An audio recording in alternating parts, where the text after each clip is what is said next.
श्री निम्बार्क श्री हरिव्यास।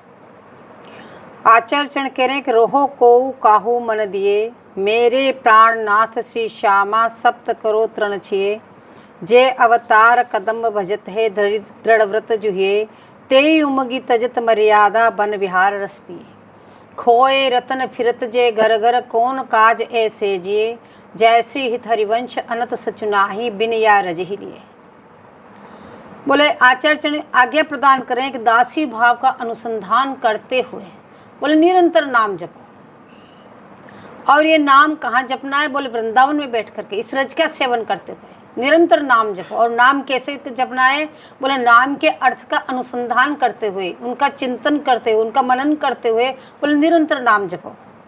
बोले ऐसा करने से बोले तुम भी आराध्य हो जाओगे। आराध्य का मतलब तुम निश्चित रूप से निकुंज में पहुंचोगे और वहाँ प्रिया तुमको भी लड्डू बनाना सिखाएगी, बेनी गुथना सिखाएगी, माला गुथना सिखाएगी इत्यादि। बोले कैसे बन जाओगे? जैसे नाम जपते जपते जो लालजी बन गए, बोले ठीक वैसे ही तुम बन जाओगे। अब सखी अनन्य रूप से नाम रटना करती रहती है और ऐसे अनन्य रूप से निरंतर नाम रटते रटते रटते बोले इस स्थिति पे पहुंची जो स्वामी जी स्वयं कहती है कि तू मेरी हितु सहचरी, तो बिन मोहि सरे। अब उस सखी के बिना स्वामी जी का भी कार्य नहीं चल रहा है। तो स्वामी जी कह रही तू मेरी हितु सहचरी, तो बिन मोहि सरे न। तो सखी को इतनी बड़ी उच्चता किससे मिली? ऐसा क्या क्या सखियों ने जो इतनी बड़ी उच्चता स्वामी जी दे रही है? बोले एकमात्र उनका चिंतन करते हुए नाम जपा, इस वृंदावन रज की सेवन किया, निरंतर उनका नाम जपा, वृंदावन से एक क्षण के लिए बाहर न निकली। बोले इसी कारण उनको इस निकुंज मंदिर की सत्ता उनको मिल गई। वो माया राज को लात मार करके सखिया निकुंज में पहुंचती है। जो भी साधक है भजन करते, अनन्य निष्ठ होकर प्रिया जी का इस प्रकार से भजन करते हैं तो अंत में निकुंज में जाते हैं। तो कह रहे माया राज को लात लगा के वो निकुंज में पहुंचती है। जब कोई नव आगंतुक सखी, नई सखी जब निकुंज में पहुंचती है, जो साधक यहाँ पे भजन कर रहा है, इस तरह से जैसे आचार्य चरण बता रहे हैं, ऐसे अनन्य दृढ़ व्रत लेके एकमात्र लालसा की अनंता लिए हुए कि प्रिया चरणों को छोड़ के हमें कुछ भी नहीं चाहिए। जिनकी ऐसी दृढ़वान लालसा हो गई है, ऐसे जो निरंतर भजन कर रहे हैं, निरंतर जो नाम जप रहे हैं, निरंतर जो उनका चिंतन कर रहे हैं, बोले वो अंत में निकुंज में ही जाएंगे। तो बोले उनके लिए क्या विधि है? बोले निकुंज से प्रिया जी अपनी सखियों को भेजती है कि जाओ उसको लेके आओ। जब वो दरवाजे तक पहुंचते हैं यमुना किनारे, तो उधर से महल से स्वामी जी उसका स्वागत करने के लिए आती है।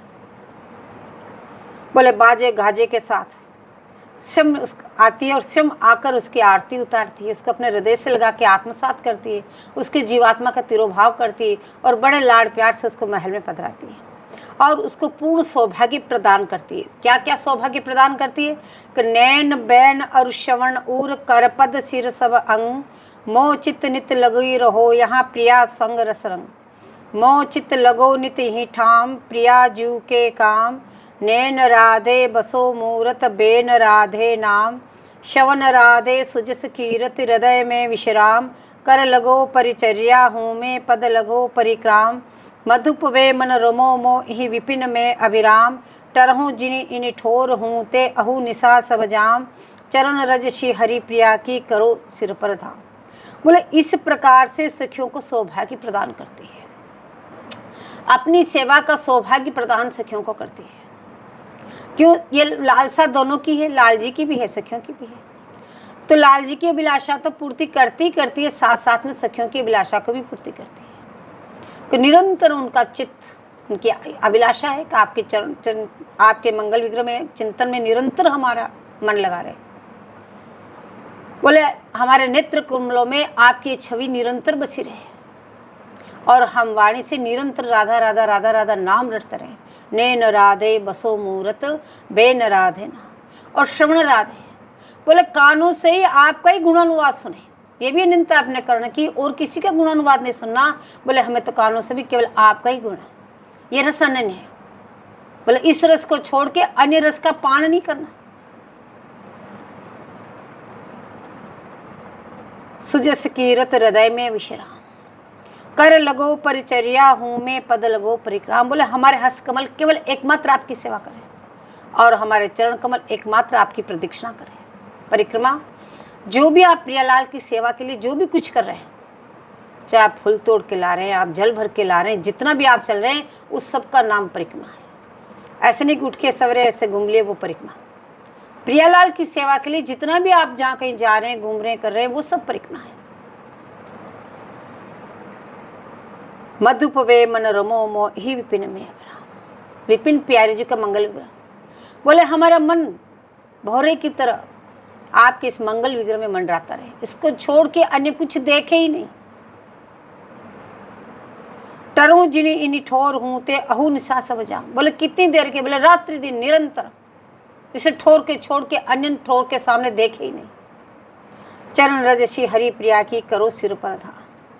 तो निरंतर प्रिया जी का चिंतन करते हुए आठों अंगों द्वारा सेवा की अभिलाषा व्यक्त करती है सखियां।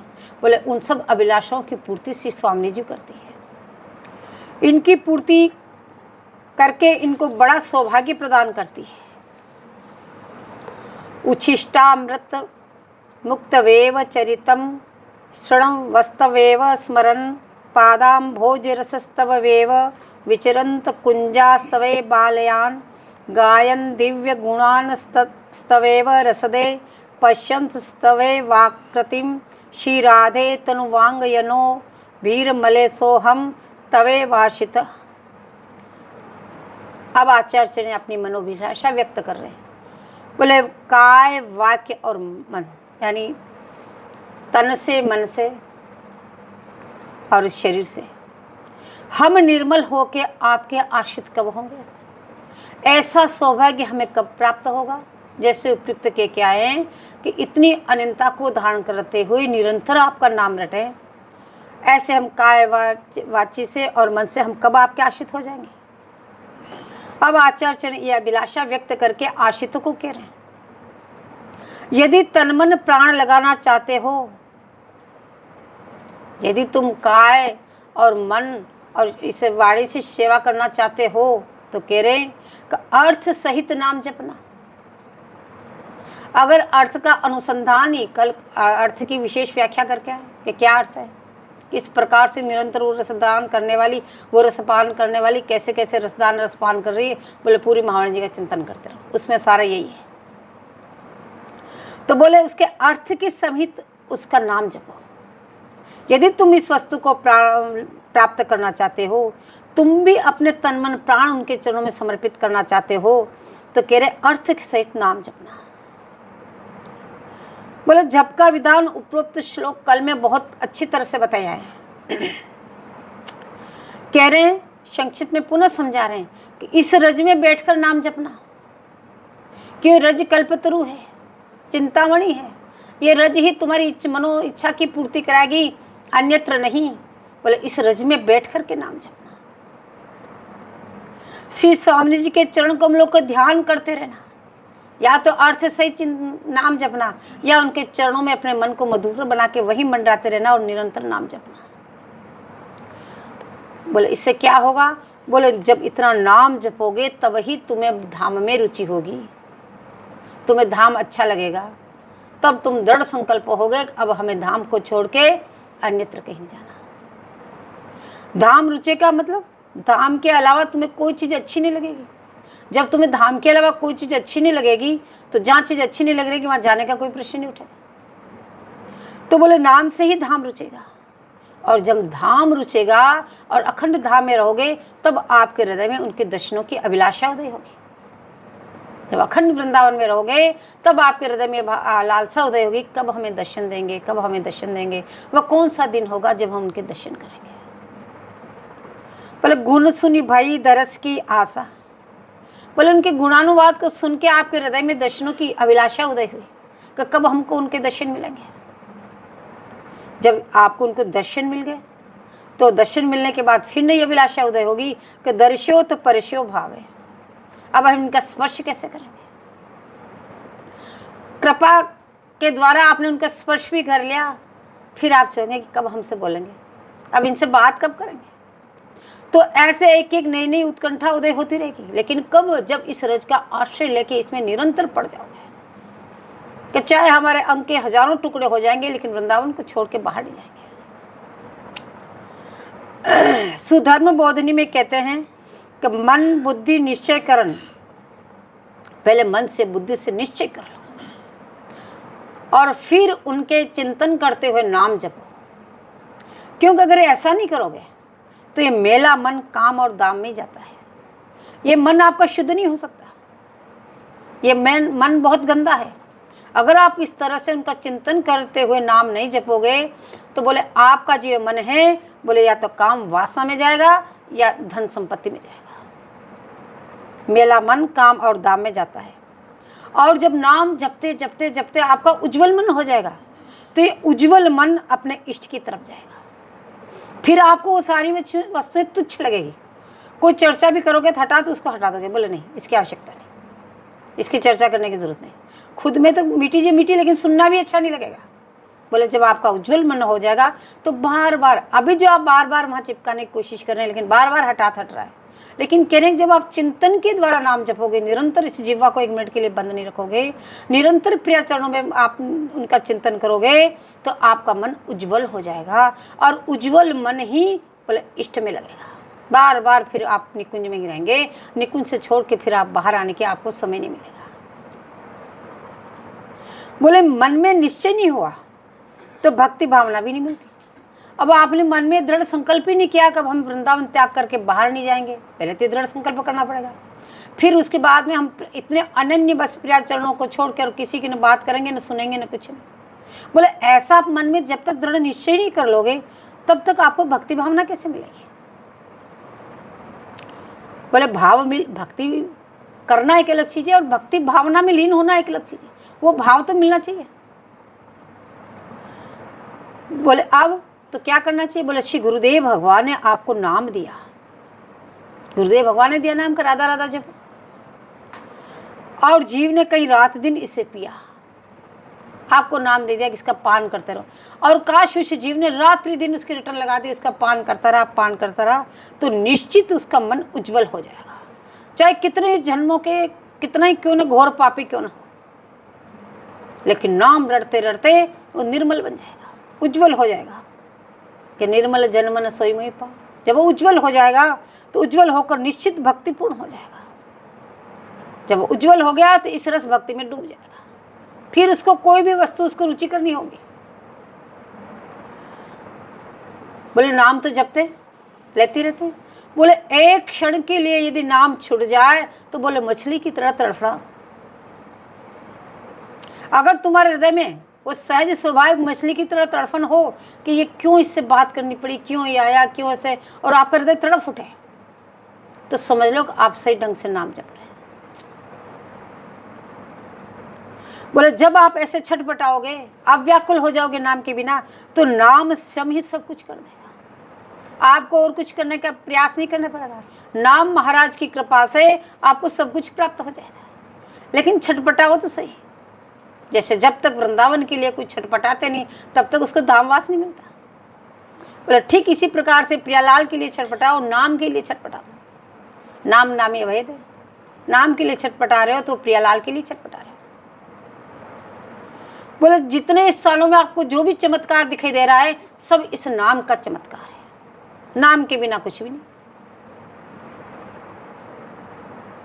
बोले ब्रज कुमारियों का प्रेम श्री लालजू में था। ब्रज गोपियों का प्रेम बोले भगवान श्री कृष्ण में था, लालजू में था। स्वामिनी जी में प्रेम उनका नहीं था। वो केवल लाल को चाहती थी, लाल को विलसना चाहती थी। तो उन्होंने लाल जी को प्राप्त करने के लिए कात्यायनी की पूजा की।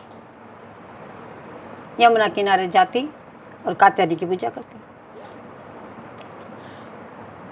कितना ही समय व्यतीत हो गया पर पूर्ण रूप से लाल जी को यथार्थ विल्सन न पा सकी।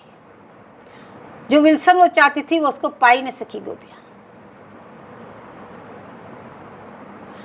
क्योंकि लाल को पूर्ण रूप से बस करने की सामर्थ्यता नहीं है भाई उनमें। कितना ही प्रेम कर लिया लाल से, लेकिन उस लाल को वश में करने की सामर्थ्य उनमें रही ना रही। तो सिद्ध्यंती यदा शमेणा, बोले सम माने मनोरथ अवश्य सिद्ध होता है, मनोरथ तो सिद्ध होगा। और कैसे हुआ तो आप बता रहे हैं, एक दिन की बात। बोले गोपियों का अंत में मनोरथ भी बोले इसी राधा नाम से सिद्ध हुआ। उनको स्वामी जी के दर्शन हुए, तभी उनको ये मनोरथ सिद्ध हुआ। उनकी करुणा कटाक्ष से लाल जी की इस प्रकार विलसा कि उनको प्रेम पताका की धूम मच गई। बोले इस बात को कौन कहते हैं? बोले सुधा निधिकार कहते हैं, आधाय मूर्धन्ति यदा पुरुदार गोप्य काम्यम पदम प्रिय गुणेरपि पिच्छमौले भावोत्सवेन भजताम रस कामधेनुम तम राधिका चरण रेणुम अहम स्मरामि। बोले एक दिन ब्रज गोपियाँ प्रातःकाल यमुना स्नान करने जा रही थी, इतनी ठंडी में, कार्तिक का महीना था, बहुत ज़्यादा ठंड थी। ये यमुना जी पे जा रही थी और यमुना जी पे जाने के लिए पावन सरोवर के पास में होके जा रही थी। वहीं पावन सरोवर पर प्रिया जी का महल है, लाल प्रिया जी का। तो वो कुछ गाती हुई या लाल जी का भजन गाती हुई, उनका नाम लेती हुई जा रही थी। तो वो गायन सुन के प्यारी जी ने अपने रंध्र से नीचे देखा कि बोले सखियाँ गोपियाँ, बोले गोपियाँ इस प्रकार से ऐसी ठंडी में कपड़े लेके यमुना स्नान करने जा रही। तो आपने ललिता जी को बुला के पूछा कि बोले ललिते, प्रातःकाल इतनी जल्दी ये सखियाँ गोपियाँ कहाँ जा रही है? इन गोपियाँ को इतनी जल्दी कहाँ जा रही है और किस प्रयोजन से जा रही है, इसका पता लगा के आओ। ललिता जी तुरंत आई और गोपियों के पास पहुँची और पूछा, हे गोपियों, तुम प्रातःकाल इस प्रकार से ऐसी ठंडी में कहाँ जा रहे हो, किस प्रयोजन है? तो गोपियों ने बताया, बोले हम इस तरह से जाके यमुना स्नान करेंगी, वहाँ कात्यायनी पूजेंगी और ऐसे। बोले किस प्रयोजन से? बोले लाल जी को प्राप्त करने के लिए।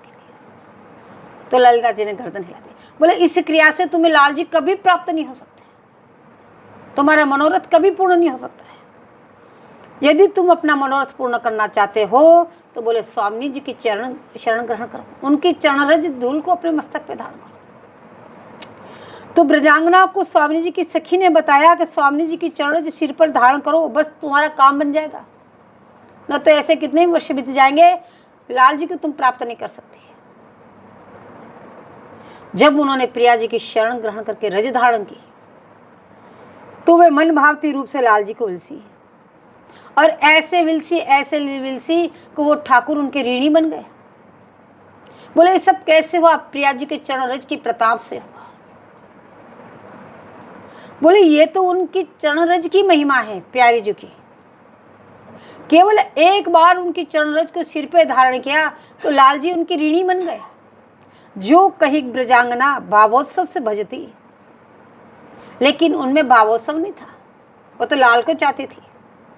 तो उन्होंने केवल एक बार रज लिया था, पर किंकरी बनकर जो उपासना करते हैं, लेकिन जो सखी भावना से जो उपासना करते हैं, बोले उनके लिए तो ये रज कामधेनु है, क्योंकि रज ही प्रिया को प्राप्त करा सकती है। रज के अलावा बोले रज का सेवन किए बिना बोले आपको प्रिया की प्राप्ति नहीं हो सकती। यही कारण था कि महात्मा सभी रज पात्र में प्रसाद पाते हैं, और बाबा अपने पिछाए वाले राधिका दास जी महाराज रज की दानों की माला, हर तरह से रज का सेवन, मंगल विग्रह पे रज, कपड़े धो के रज में लिपट के फिर वो कपड़े धारण करना।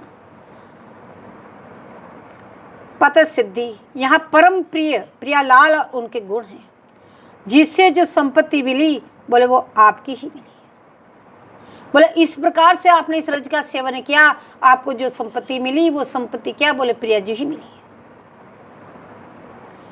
बोले एक जो अनन्य रस है,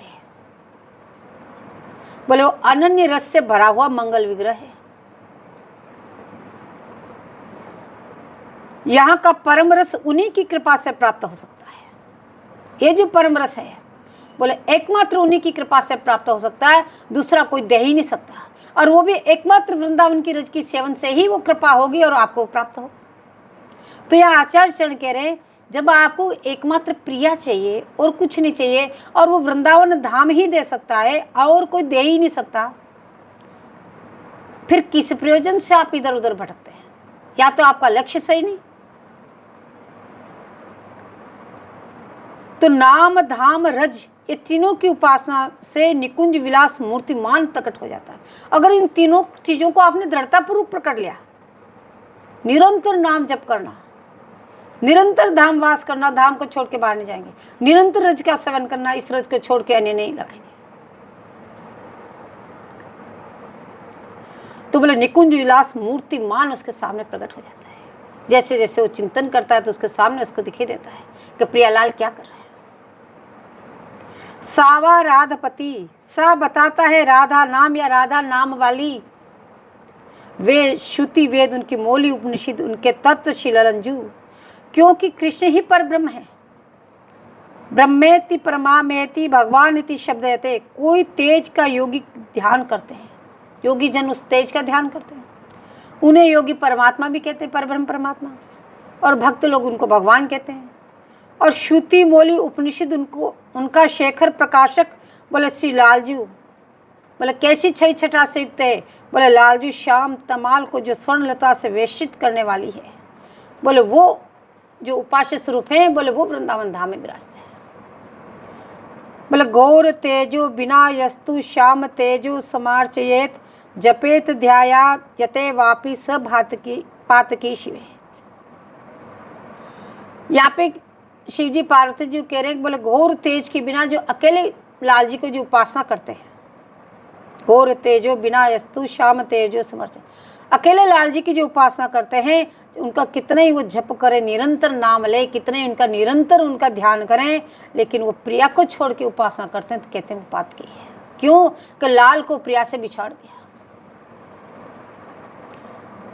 तो वो राधा क्या मोह पर कृपा करेगी? ये आचार्य चरण विनती करें कि वो जो स्वामी जी है क्या मुझ पे कृपा करेगी? क्या मुझको निकुंज रस दिखाएगी? क्या मुझे इस रस में डुबाएगी? वह श्रुति मौली शेखर लता ही राधा नाम है। सबका सर्वोपरि जो है, बोले श्रुति मौली शेखर कह रहे हैं, उन सबका सारा तिसार बोले राधा नाम है। बोले वेद शास्त्र की मूल स्वरूपा भी श्री स्वामी जो है। बोले कैसे? सूक्ष्म कलरव जन्य पर वेद तंत्र को मंत्र, शिव वृंदावन हरि प्रिया नित्य विहार स्वतंत्र। वेद तंत्र को मंत्र मनोहर, शिव वृंदावन नित्य विहार। सूक्ष्म कलरव जन्य ब्रह्म पर परम धाम को परमाधार। निर्वधि नित्य अखंडल जोरी गोरी श्यामल सहज उदार। आदि अनादि एकरस अद्भुत मुक्ति परे पर सुखदातार। अनंत अनिह अनावृत अव्यव अखिल अंड आधीश अपार। अंग्रि अब्ज आभूषण रवकरि केतन केत लेत अवतार। अचल अचिंत अगम गुण आलय अक्षर ते अक्षर अधिकार। श्री हरिप्रिया विराजत है जहाँ कृपा साध्य प्राप्ति सुखसार।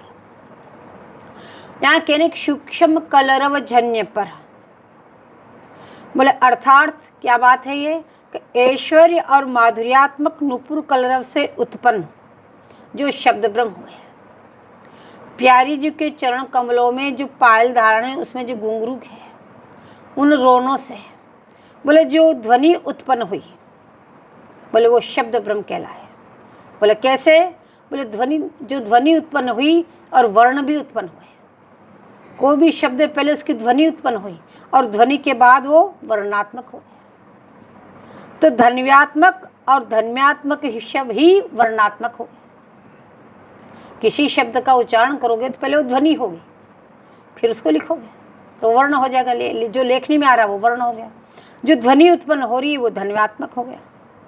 अब ध्वन्यात्मक से ज्यावन मात्र भगवत धाम प्रकट हुए।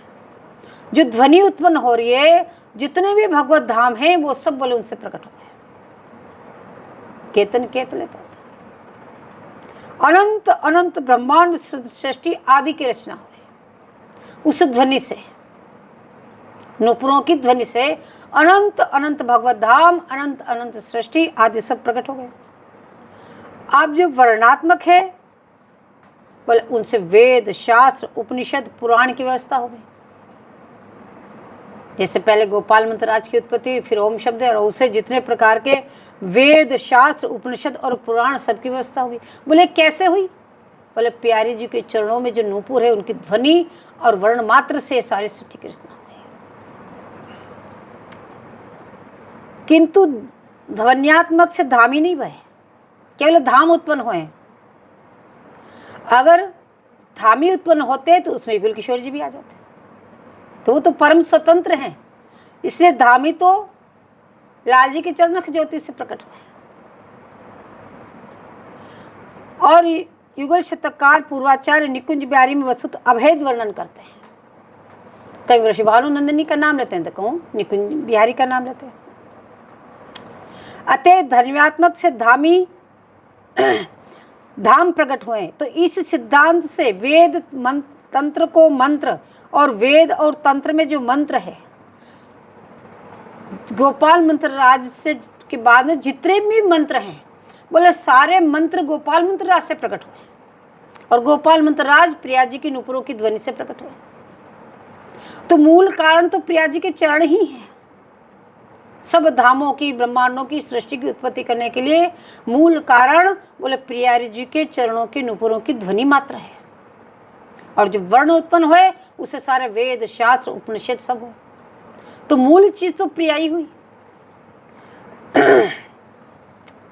और उन सब की उत्पत्ति का विस्तार बोल उपयुक्त तरीके से बताया। और श्री वृंदावन हरि प्रिया नित्य विहार स्वतंत्र। लेकिन श्री वृंदावन धाम श्री हरिलाल जी प्रिया जी और इनका नित्य विहार ये एकदम स्वतंत्र है, क्योंकि ये कहीं से प्रकट नहीं हुए, इनका कोई जन्म नहीं है। और सब तो कहाँ से प्रकट हुए बता रहे हैं, लेकिन ये तो स्वयं में अपने आप ही है, ये कहीं से प्रकट नहीं हुए, इनका कोई जन्म नहीं हुआ है, इसलिए स्वतंत्र है। जब किसी से प्रकट हो तो वो उसके अधीन ही रहता है। जो जिससे प्रकट हुए उसके अधीन है। आप किसी से प्रकट ही नहीं, इसलिए आप स्वतंत्र हैं। तो आप जनक से परे हैं, इसलिए परम स्वतंत्र हैं। और उपरोक्त धामी के जो धामी हैं सो इनसे एक अवतारी अवतारमणि श्यामा श्याम स्वरूप बोले वो युगल किशोर जी के लाल जी के चरण नखमणि से परब्रह्म परमात्मा और उनसे सारे अवतार प्रकट हो गए। तो सबके मूल कारण बोले युगल किशोर जी हैं। वेद तंत्र को मंत्र मनोहर श्री वृंदावन नित्य विहार बोले श्री वृंदावन और वृंदावन का जो नित्य विहार है वो वेद तंत्र का जो उपरोक्त मंत्र है उन सब का परमाधार है। उस मंत्र से धन्यात्मक वर्णात्मक द्वारा बोले ये सारे विस्तार हो गए। जितने भी वेद तंत्र शास्त्र उनके जितने भी मंत्र है वो प्रिया जी के चरण नुपुरों की ध्वनि मात्र से प्रकट हो गए। इसलिए उन सब का भी मन हरण करने वाला बोले ये नित्य विहार है, क्योंकि आपके जनक उन वेद तंत्र शास्त्रों के जनक आप हैं, इसलिए उनका भी मन हरण करता बोले ये नित्य विहार है। सूक्ष्म कलरव जन्य ब्रह्म पर परम धाम को परमाधार। सूक्ष्म कलरव जन्य जो ब्रह्म अर्थात धन्यात्मक से परे जन्य जो भगवत धाम है उन परम धामों को परमाधार कौन है बोले श्री वृंदावन धाम है। अथवा परम धाम जो साक्षात श्री वृंदावन धाम है उनका परमाधार क्या है बोले नित्य विहार है। वृंदावन धाम का जो परमाधार है बोले वो नित्य विहार है। निरवधि नित्य अखंडल जोरी गोरी श्यामल सहज उदार बोले निरवधि है, अवधि रहित है, कोई सीमा नहीं कब से प्रकट हुए अब तक, बोले अवधि रहित है और नित्य है और अखंड है। और इसमें कौन है बोले गौरी श्यामल जोरी युगल किशोर जी निरंतर विराजते हैं। ये कैसे हैं बोले सहज उदार, जिनका सहज स्वभाव अच्छे उदारता करना निरंतर उदारता, जो स्वाभाविक परस्पर बोले किस पे उदारता करते हैं। ये गौरी श्यामल जोरी किस पे उदारता करते बोले अपने अनन्य आश्रितों जन पे। जो उनके अनन्य उपासक हैं उनके ऊपर वो परम उदार है, सहज उदार है। आदि अनादि एक रस अद्भुत मुक्ति परे पर सुख दाता। परम उदार क्यों कह रहे, ऐसी उदारता जैसे निकुंज मंदिर में सखी आई, उसको कितनी स्वागत के साथ निकुंज में उसको लिया और उसको सारी सेवा समझा के अपने केली कोश की ताली उसके हाथ में सौंप देती है। बोले अब तेरी इच्छा हो जो करना, अब उसके नितांत आधीन हो जाते हैं। अब वो सुआएगी तो सोएंगे, वो जगाएगी तो जगेंगे, वो पवाएगी तो पवाएंगे, वो स्नान कराएगी तो स्नान करेंगे। बोले ऐसी उदारता। और आश्रितों को की श्री हरिप्रिया निहारत छिन्न छिन्न, जो उनके आश्रित हैं, जो ऐसे अनन्य उपासक हैं, जो रसिक जन हैं, बोले उनको निरंतर तिरछी चित्तन से देखती रहती, क्या कर रहे हैं, इनको अभी क्या चाहिए, इनको और कितना ग्रसपान करा दूं, ये कितने प्यासे रह गए, कितनी चिंता है उनको। बोले क्यों? क्योंकि वो सहज उदार है, वो उदारता किए बिना रह ही नहीं सकते। तो आदि अनादि एक रस अद्भुत मुक्ति परे पर सुख दातार। बोले इससे क्या, कौन सा सुख को प्रदान कर रहे हो?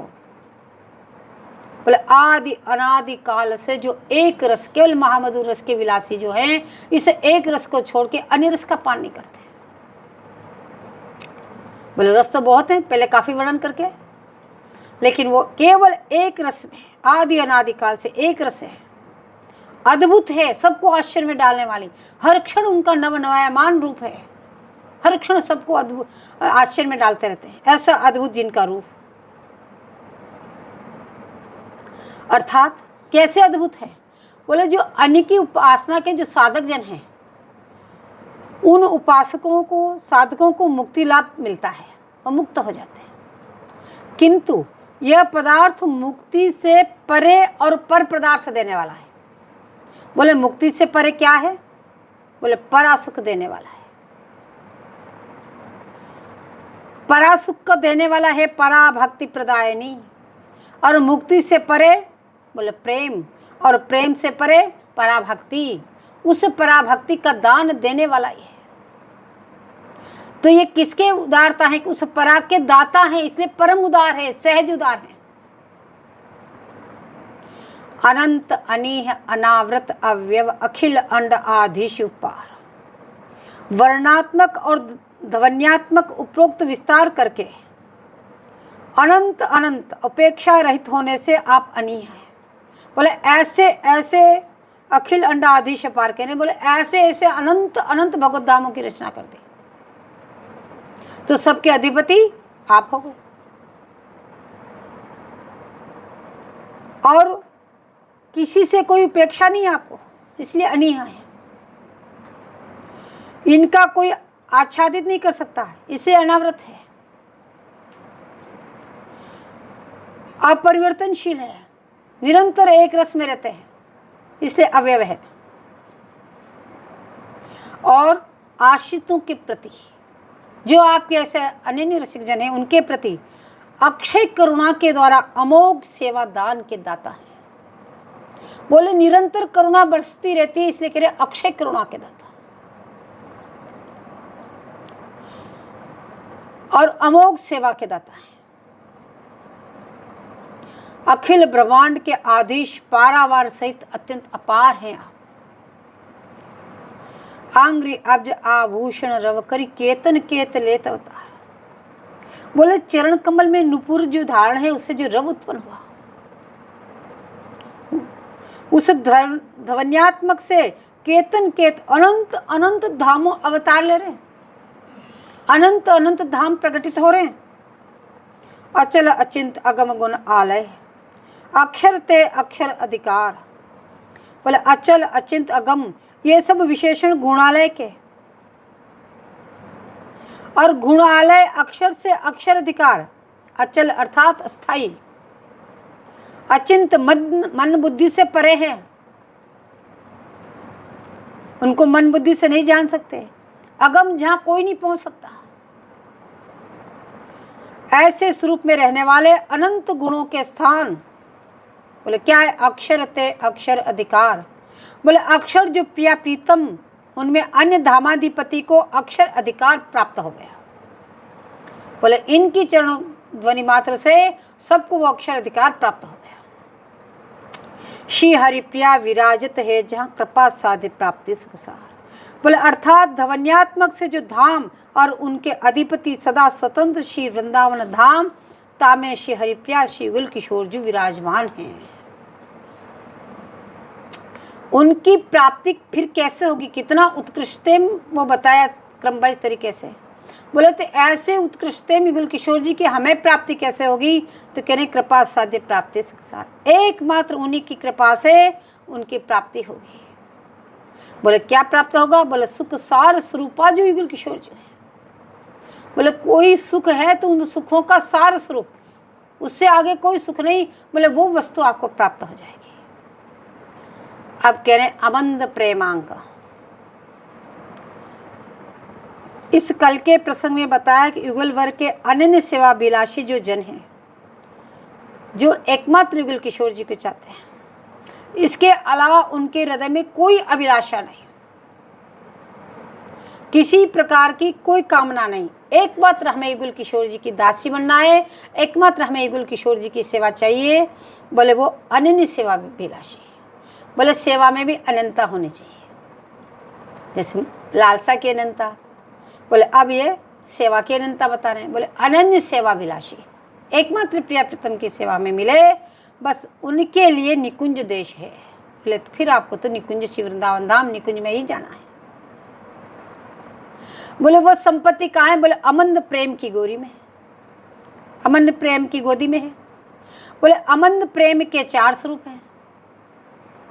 बोले वो संपत्ति का अमंद प्रेम की गोदी में विराजमान है, और ये अमंद प्रेम के 4 स्वरूप है। बोले इन्हीं से आपको ये प्राप्त हो सकता है। बोले कौन? लाल ललना, सहचर्य और वन की संपत्ति, ये चारों ही अमंद प्रेम की गोदी में। अब स्वामी लाल जी में प्रेम आराध्य रूप से है, वो आराध्य स्वरूप है स्वामी लाल, और सहचर्य जी उनके आराधक स्वरूप है, और वन संपत्ति उनकी सेवा सामग्री स्वरूप है। तो श्री स्वामी जी प्रेम के आधारभूत है, प्रेम की मूल स्वरूप है, आधारभूत श्री स्वामी जी है। तो श्री ललन जी को निरंतर तृप्त करती रहती है, और ललन जी को तृप्त करती हुई ललन जी का जो प्रेम है वो चातक का सव्रत है। बोले वो अनन्य चातक हैं स्वामी जी के प्रेम के। लाल जी का अनन्य प्रेम चातक का सा है। बोले इस प्रकार आपका मुंह छोड़ के अन्य वस्तु देखेंगे नहीं।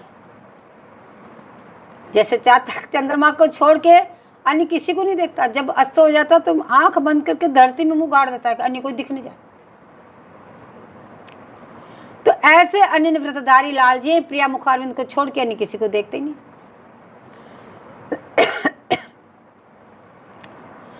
तो इसी प्रकार श्री निकुंज की अनंतता श्री स्वामी जी ने अपना तन मन प्राण दे दिया।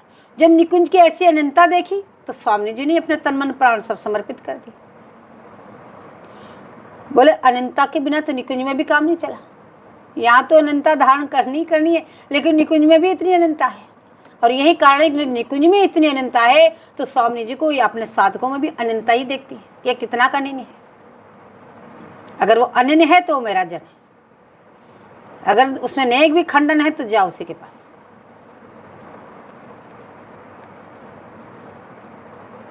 तो सहचरी का प्रेम और श्री लाल प्रियाजू छोड़ और कुछ नहीं देखते।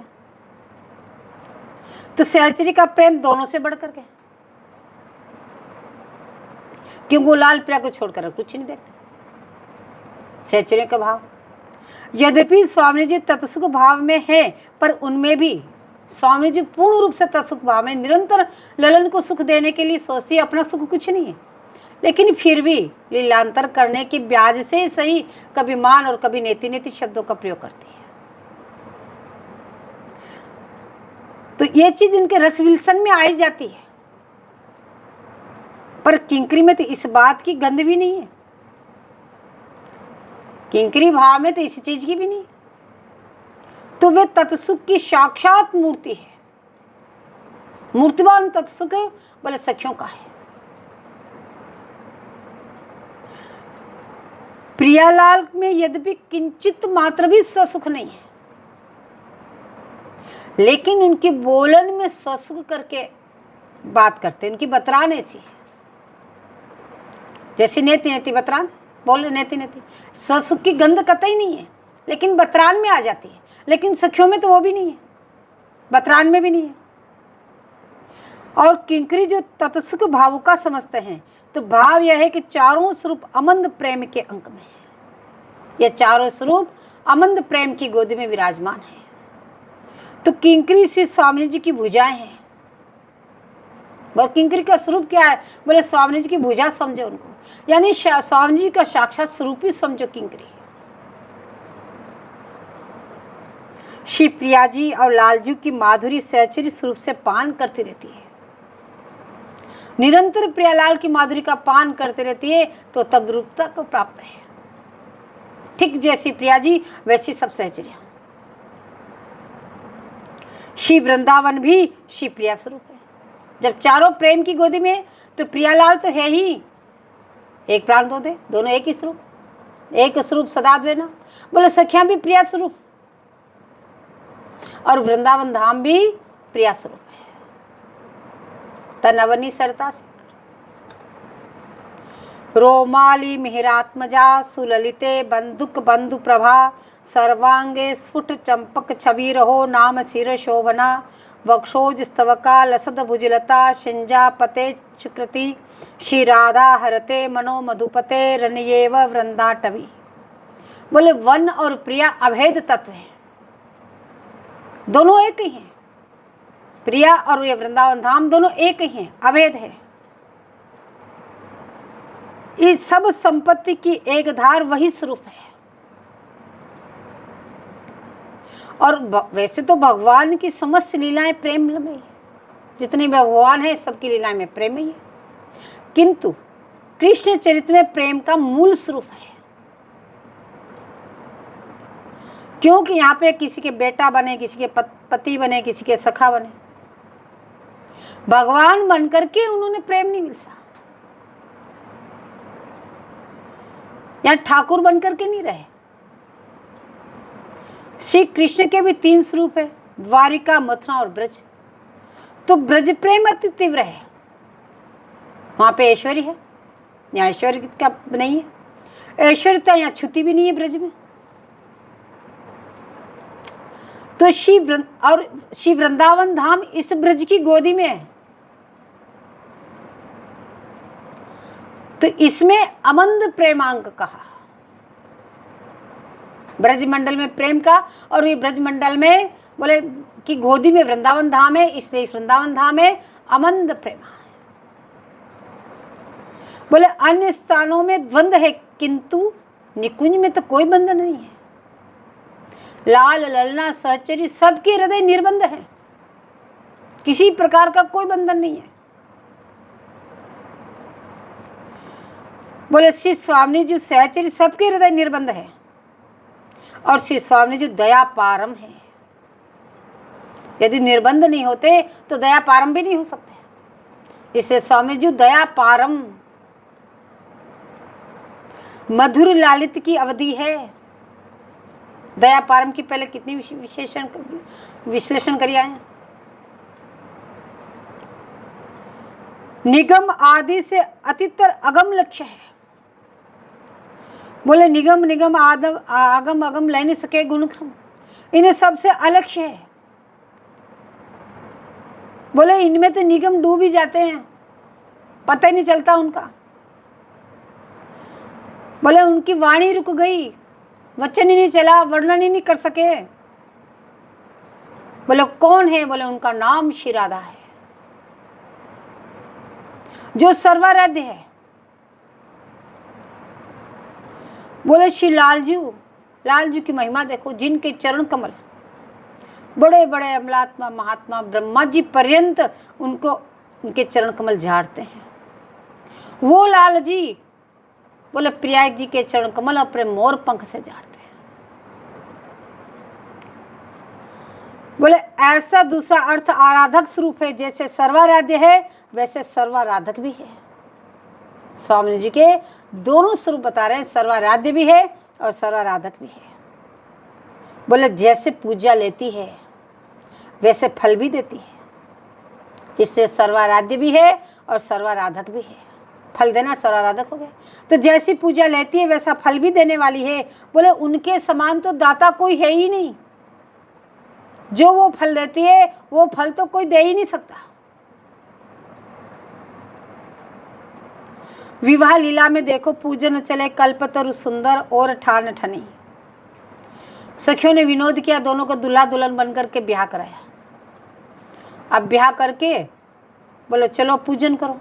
अब किसका पूजन करेंगे वृंदावन धाम में? बोले कल्प वृक्ष की पूजन करो, लता पताओं का पूजन करो। अब कल्प वृक्ष का पूजन करने चले तो सखियों ने दोनों के गांठ जोड़ी। पहले तो गांठ जोड़ के पूजन करो, अलग अलग नहीं, गठजोड़ी कराई। गांठ बांध के बोले गांठ बंधन करके आगे धन पीछे जो धनी। आगे धन, धन कौन है? प्रिया जी। और उस प्रिया रूपी धन किसे? धनी लाल जी। तो आगे धन पीछे धनी, आगे प्रिया जी चल रही, पीछे लाल जी चल रहे। और रुनुक जुनुक पग धरत धरनी पर छवि पावत अवनी। अब वो नुपुरों की धनी कैसी गजगति लिए धीरे धीरे चरण विन्यास करते हुए आगे आगे प्रिया जी चल रही है, गठजोरी कर दी, और पीछे पीछे लाल जी जा रहे हैं। सखियाँ ले जा रही पूजन करने के लिए, सब पूजन की सामग्री हाथ में। बोले ये छवि क्या है? बोले अब वृंदावन धाम को भूषण प्रदान किया, इस धाम को सुशोभित किया। अब वन की लताओं के पूजन करने चले। सर्वाराध्य बता रहे हैं, सर्वाराध्य होते हुए भी सर्वाराधक है, तो वृंदावन धाम की लताओं की पूजा कर रहे हैं। बोले उन लताओं को पहले सुगंध जल से स्नान कराया, जमुना जल से सुगंधित माला धारण कराई। आप दोनों ने पूजन कर रहे हैं और उनके भोगरा लगाया, आरती उतराई। अब सचरी बोली कि बोले पूजन हो गया, अब इनसे वर मांगो, जो चाहिए जो आज मांग लो।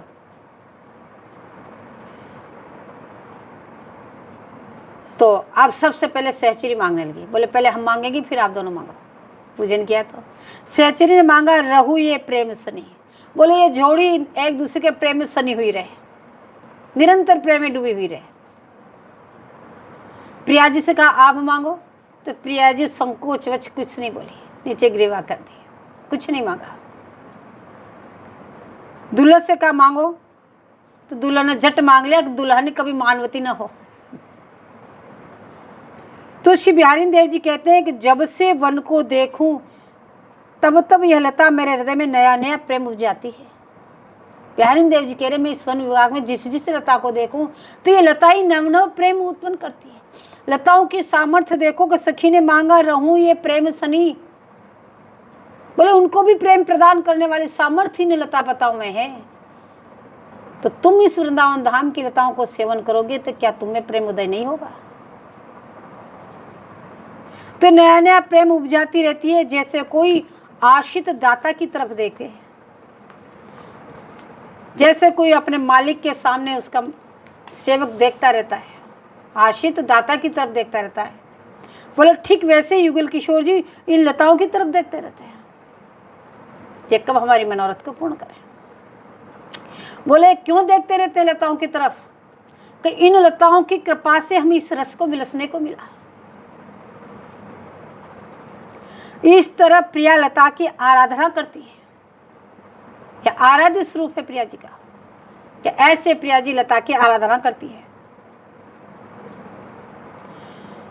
बोले श्री रूप गोस्वामी जी एक बार नंदगांव में टेर कदम पर लताओं के नीचे भजन कर रहे थे। काफी दिन वहीं रुक गए, तो घूमते घूमते श्री सनातन गोस्वामी जी भी वहां पहुंच गए उनके पास में। तो सनातन गोस्वामी जी बड़े भी थे, और सनातन गोस्वामी जी से रूप गोस्वामी जी ने मंत्र भी लिया हुआ था, तो गुरु भाव था। तो गुरु के लिए खीर भिक्षा के लिए विचार किया। बोले गुरुदेव भगवान पधारे हैं, तो मधुकरी मांग के पाते, तो सोचा खीर की भिक्षा ले आता तो खीर पवा देता, लेकिन वो समय पूरा हो चुका। वो तो अपने मधुकरी में सब्जी रोटी ले आए थे। तो उसी समय प्रिया जी ब्रजवासिन के रूप में एक थाल भरकर खीर लेकर आ गई। जैसे ही उन्होंने विचार किया, तुरंत प्रिया जी एक ब्रजवासिन का रूप धारण किया और एक थाली में खीर लेकर के, यहाँ ब्रजवासी आज भी खीर थाली में पाते हैं, थाल में ही उनको संतुष्ट होता है। क्योंकि खीर जितनी ठंडी होती है उतनी स्वादिष्ट होती है, इसे थाल में पसार के रखते हैं।